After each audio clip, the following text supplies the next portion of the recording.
I'm packing for a trip that I've been nervous about for some time. I'm going all the way from here, Gander, Newfoundland, to all the way over here, Saskatoon, Saskatchewan. One of my many jobs is an adjunct professor with Master's College. So over the past 2 years, I've been flying into Toronto to teach. But recently, Masters went into partnership with another college, Horizon. And so this year, they decided to have me teach on Horizon's campus in Saskatoon.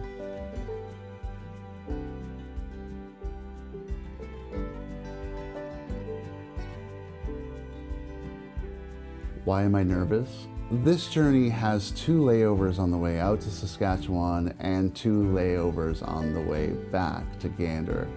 So why is my routing from Gander so bad? Well, it's a whole thing that we'll get into a little bit later. But in the meantime, I'm excited to see a brand new city that I've never been to and one that I can attempt to explore despite my reluctance. This trip will also allow me to try out the new DJI Action Osmo 6 or Osmo Action 6. I'm not really sure which one it is. But in either case, I've done some work with it already, but this trip is going to really allow me to put this thing through its paces. So here's to another journey of a really, really reluctant explorer. Saskatoon, here we come.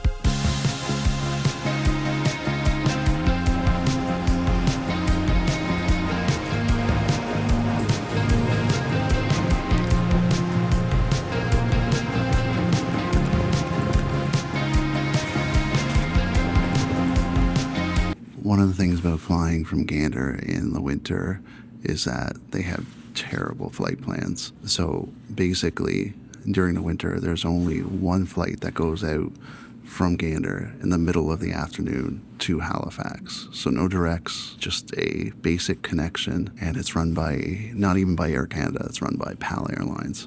It's completely useless and usually means that I have to either stay overnight in Halifax or stay overnight in Toronto if I want to go much further than any of those locations. A couple weeks ago, I got a notification saying that my original flight plan had gotten changed. And so instead of having an overnight in Toronto, they were trying to squish me to have a 55-minute layover in Toronto and try to make it to Saskatoon in one day. And I said, absolutely no way. I've been here way too many times when the flights have been an hour late or something else like that. So I had to rebook everything, and now I'm doing an overnight in Halifax. This, of course, means that I'll be in Saskatoon actually a day earlier than I had originally planned, but what are you going to do?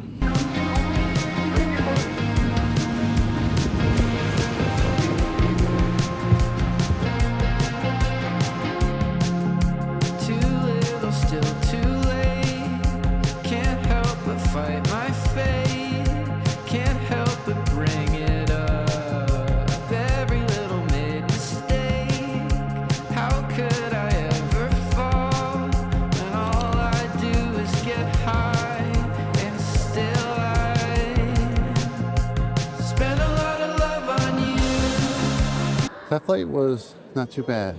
Actually very smooth all the way through until about the last 15 minutes. I don't know what it is always about Halifax, but every time they come in from PAL Airlines, it's like they gun the speed, they drop the gear, and the whole thing just starts shifting. Other than that, this is actually my first time going outside of security, so this will be interesting. Because my hotel is actually outside security, and I've never been outside security at YHC. So we'll see. We'll see if I can find my bag. And yeah. Also, I was going to show you, this is one of the best Mexican places.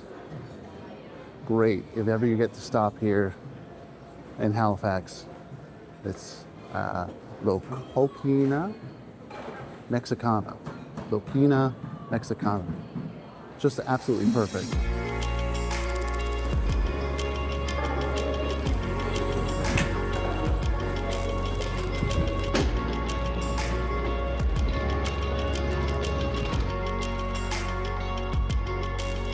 Just waiting here now to pick up my bag, and then I'm not really sure where to go from this point. That might be, oh, looks like it's starting here now again. Okay, it stopped again. I'm not sure exactly what is happening, but I'm not sure exactly what's happening. It's like the belt starts and then it stops. I got a notification that my bags were here, but they're still not spinning, so I'm not sure what's going on.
Wahahaha. Well. I actually made it to the Alt Hotel.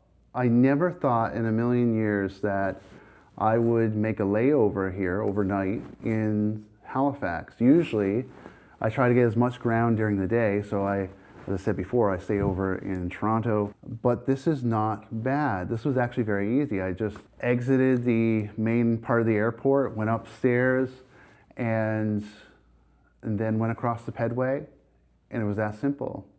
And they got a great view of the airfield here, which is fantastic. It's very modern.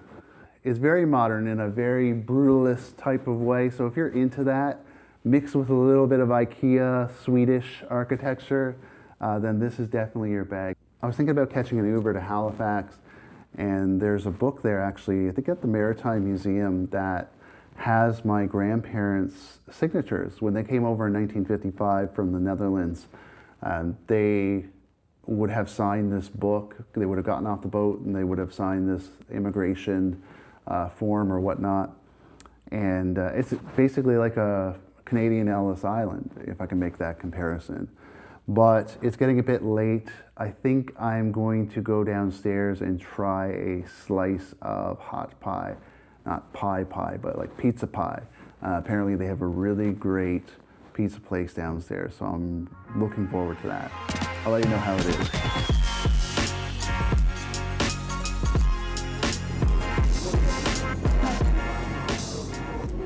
Wow, this looks absolutely awesome. I can't even describe, like, oh my goodness. It's called the Toronto. Aptly named. I mean, it's just like covered with prosciutto, pancetta, and pepperoni, obviously. It's like a meat lovers, but I mean, it's just to die for.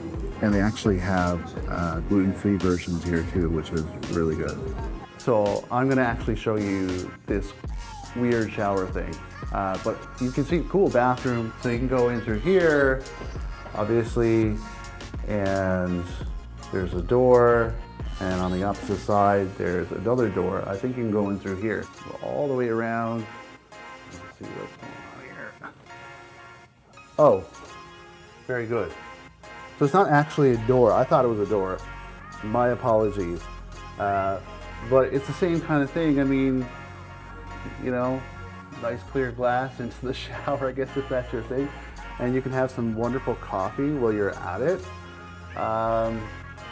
The weird and strange tales of the Alt Hotel.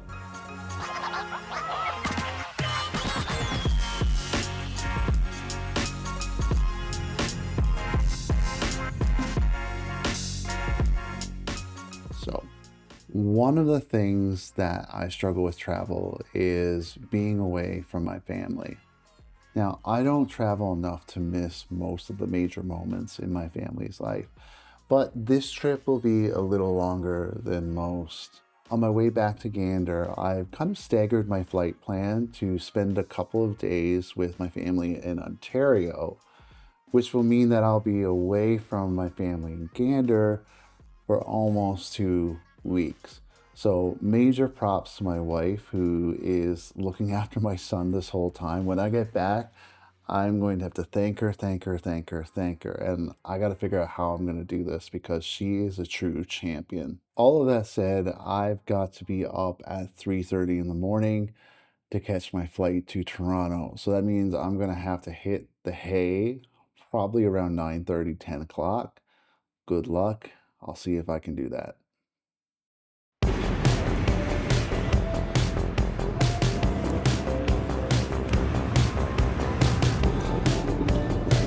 I just made it through security. It is way too early. Way too early. Right gate. I gotta go find what my gate number is. Anyways, overslept my alarm by like half an hour, so I'm rushing. So the one benefit is I just got upgraded to business class, so that's all right. Not bad. The extra hassle this morning, we could deal with that, but whatever.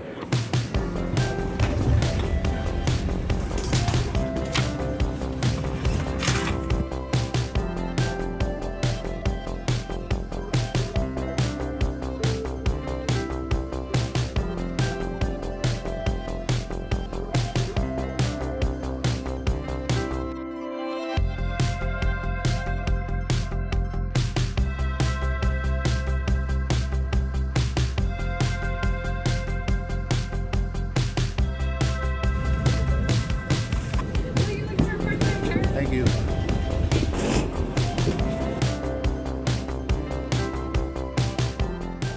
Well, that flight wasn't bad. Quick jaunt from Halifax down to Toronto. Actually, a pretty smooth flight. Really can't complain.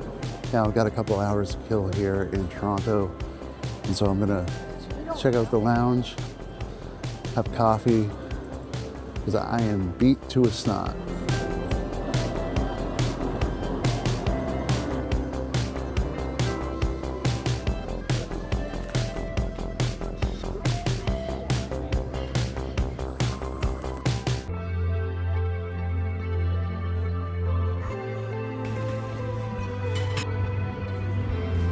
I'm extremely tired right now, and I'm realizing just how long this trek is from Gander to Saskatoon. And I figured it out. So I left yesterday afternoon, got up at 3:30 this morning, Halifax time. Got on a plane at 5 a.m. there. That was about a 2-hour flight here to Toronto. And then had to wait another 4 hours for the flight to begin to Saskatoon.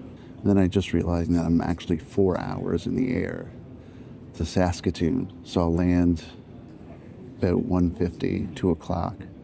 And I still got another 10 hours to go before I can hit bed, hit the hay.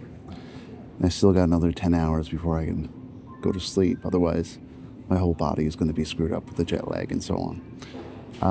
So this is a lot more intense than I thought it would be, and it's certainly making me work just to get to another part of Canada. And it's really made me realize how difficult it is when we start closing some of our regional airports and stop giving some of these regional airports direct access to hubs like Toronto or Montreal. Gander has just been severely cut over the past number of years. And because of that, it turns journeys like this into extra long journeys just to get to another part of the country.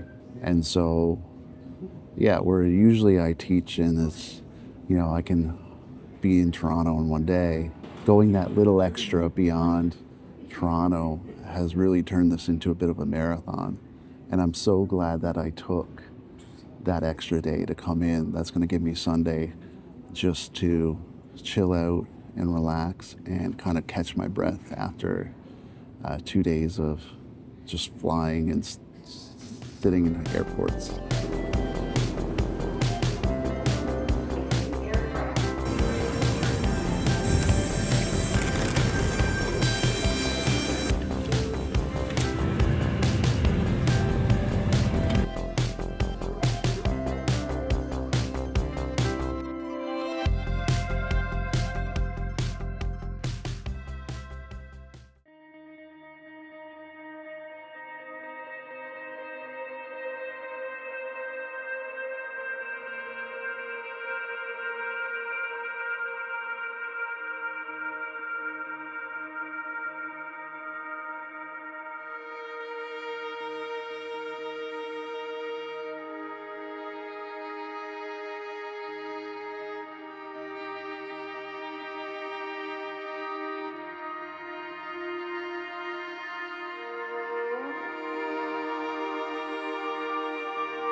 Well, what do you know? Starbucks. So the Starbucks over there.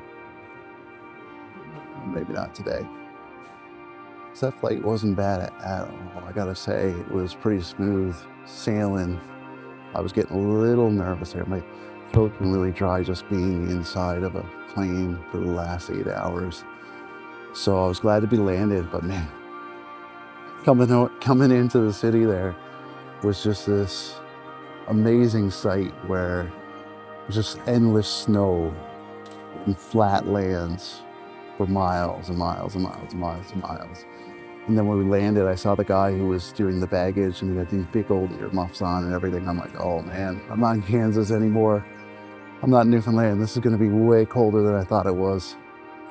But I gotta go get my luggage and then find a rental.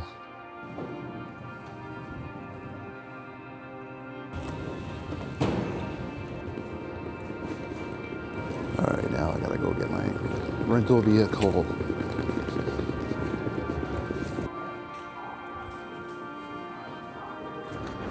Oh man, this is like super cold out. I already feel my nostrils just blowing up. Okay, now I gotta find my vehicle.